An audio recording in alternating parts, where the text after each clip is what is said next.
En 95.9 Cámara FM llegó el momento de las noticias.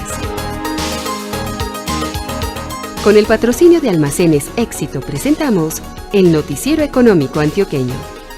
Información local, nacional e internacional a la altura de todas las cabezas. Noticiero Económico Antioqueño. Desde 1975 dice cómo marchan los negocios. Director J. Enrique Ríos.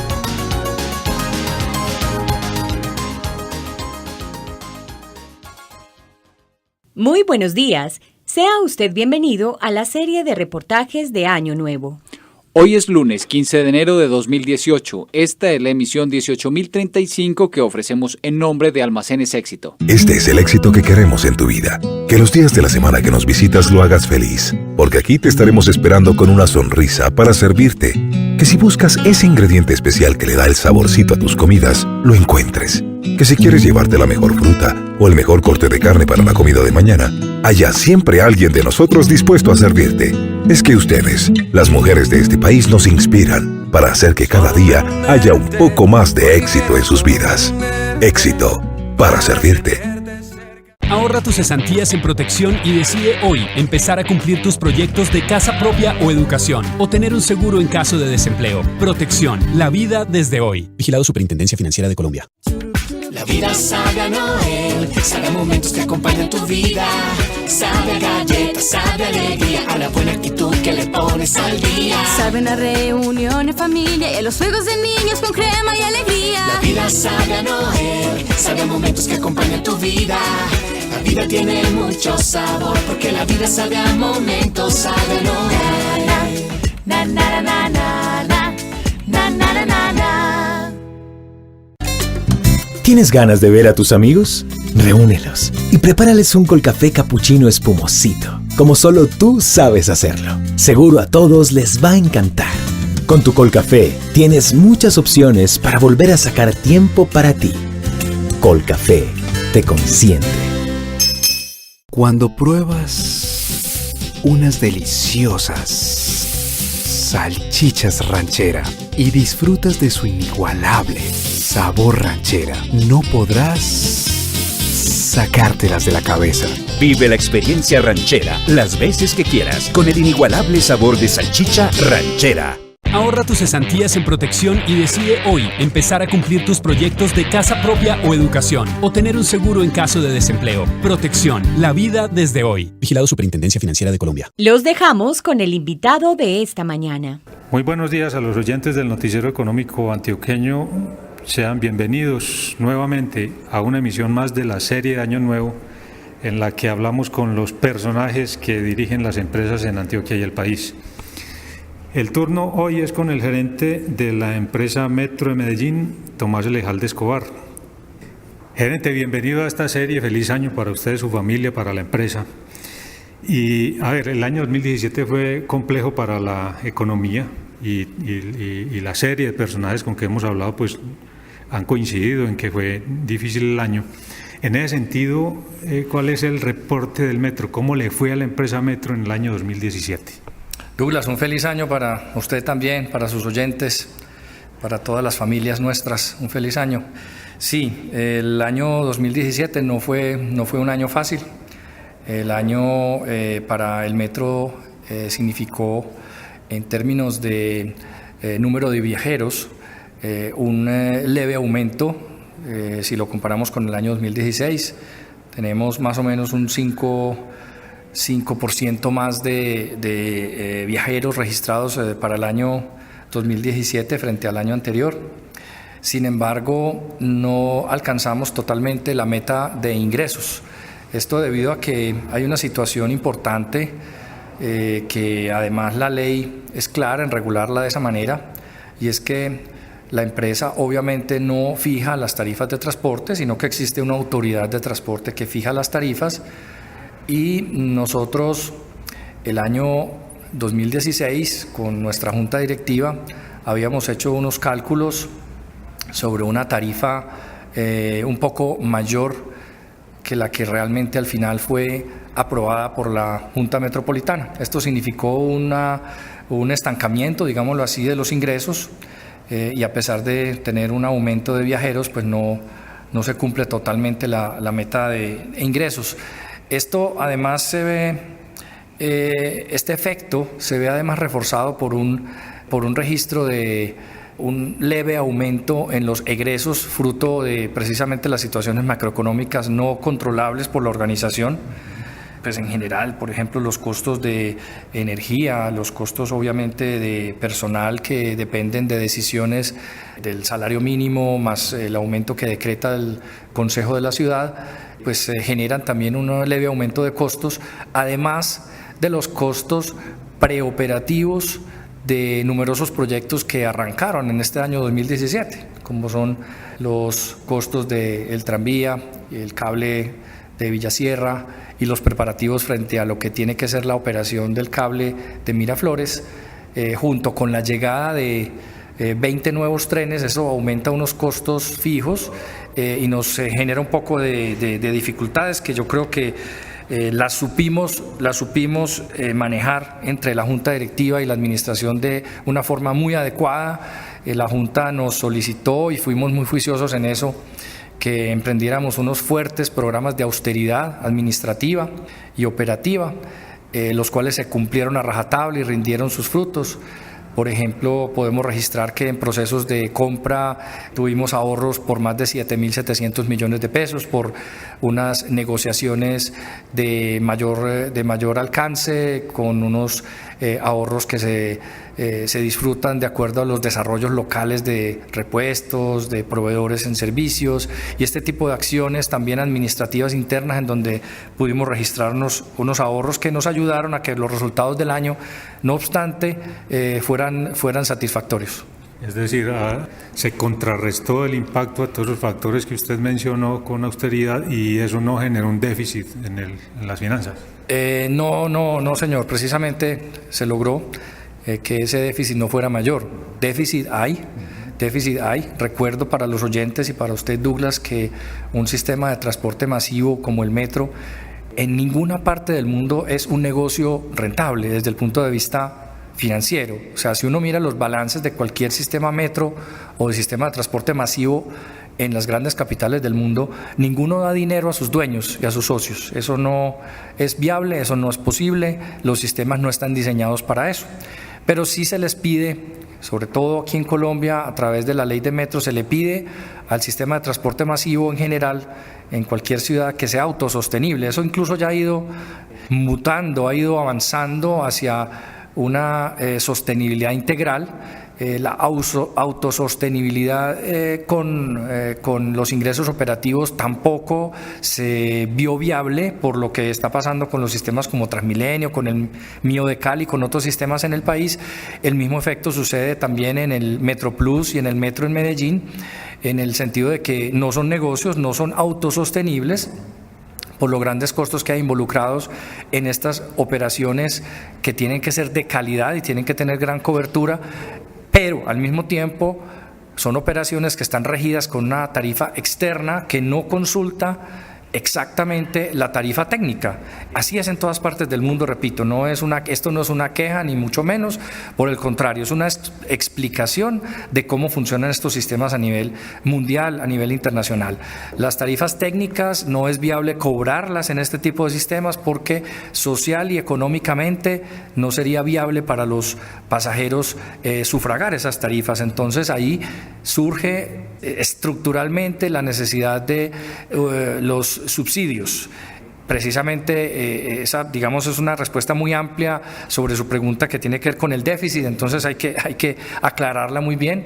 Estos sistemas lo que entregan a las poblaciones en donde funcionan son amplios beneficios socioeconómicos y ambientales que, si uno los valora, obviamente que superan muchísimo incluso los costos de infraestructura, porque estamos hablando de que si sumamos todas las externalidades positivas del metro de Medellín en términos de accidentalidad, en términos ambientales, en términos de ahorro de tiempo y dinero para la población, estamos hablando de unas cifras importantísimas, superiores tal vez a los 600.000 millones de pesos, valorando esas externalidades que no pasan por los balances. Ojo, son beneficios socioeconómicos que no pasan por los balances de las empresas.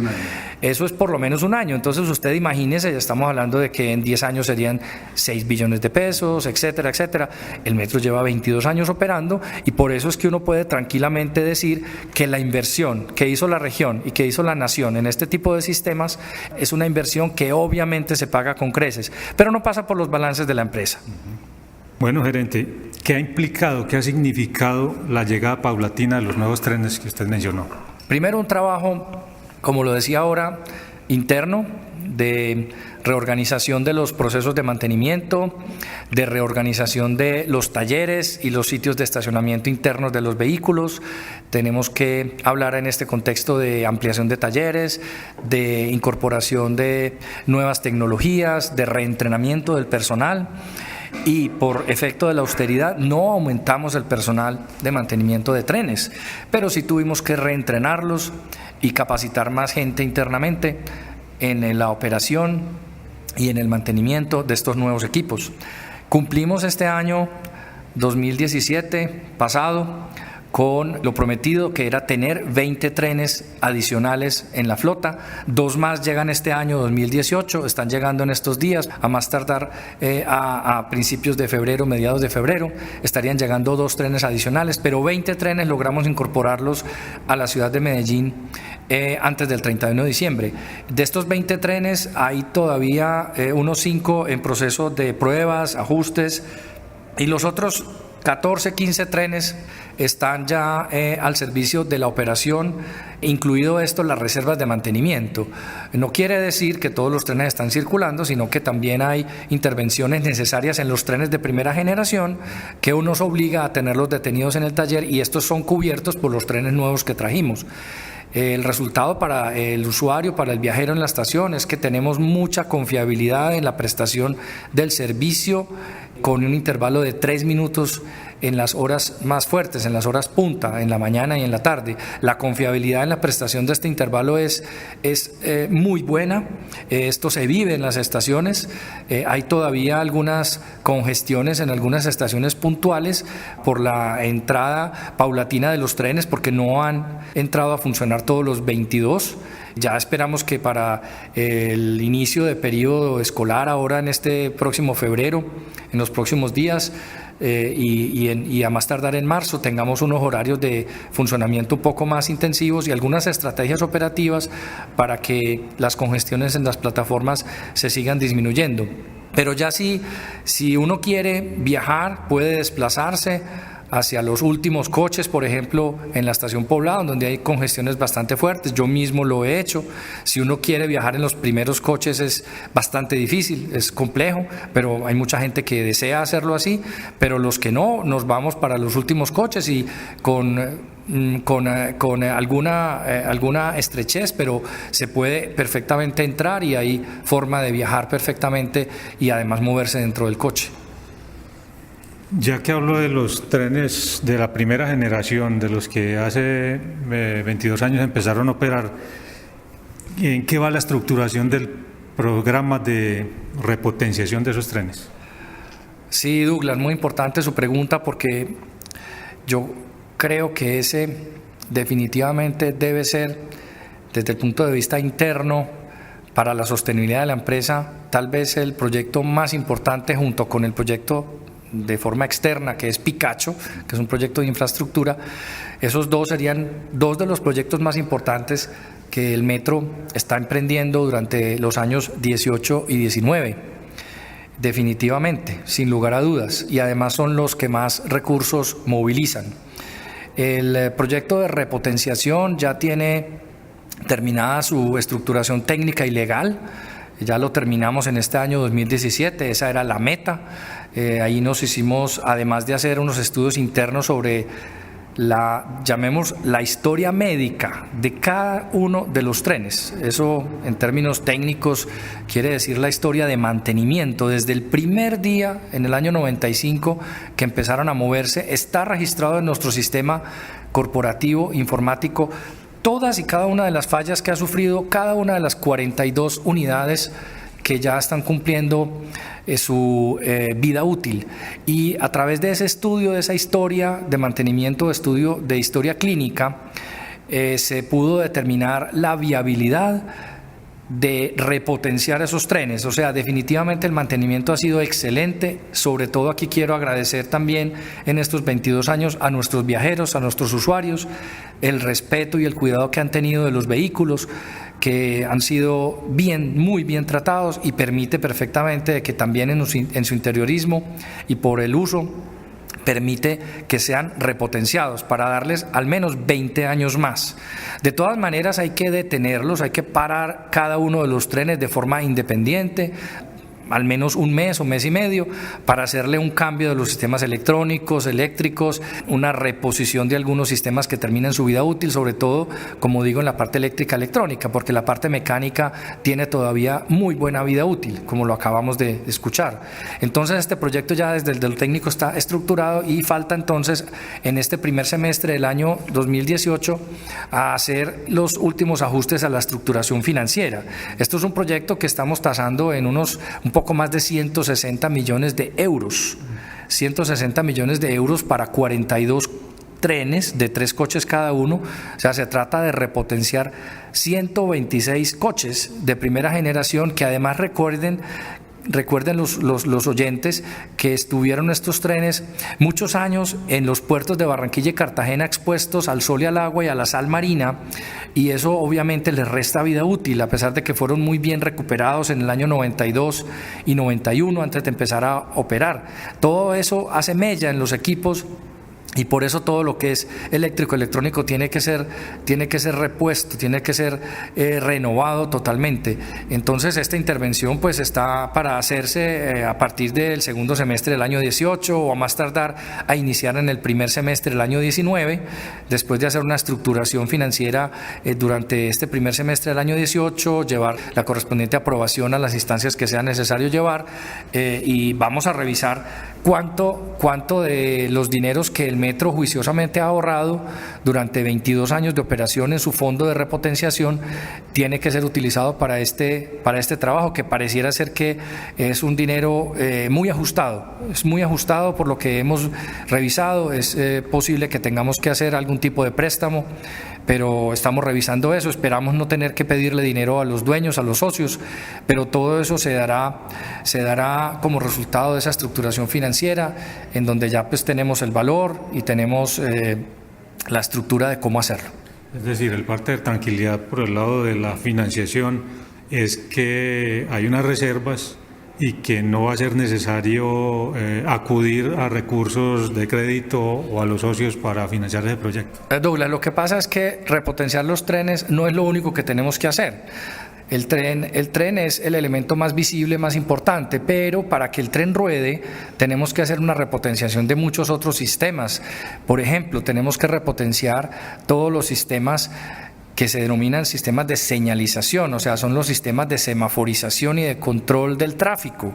Eso también está llegando al fin de su vida útil, y allí hay otro tanto involucrado, unos 60 o 65 millones de euros también involucrados. Entonces, si vamos sumando esas necesidades de repotenciación, tanto de los trenes como de algunos otros sistemas fundamentales para que los trenes puedan rodar, estamos revisando el efecto que eso causa sobre los ahorros que tenemos, que están tasados en alrededor de unos 450, 460 mil millones de pesos, tal vez un poco más.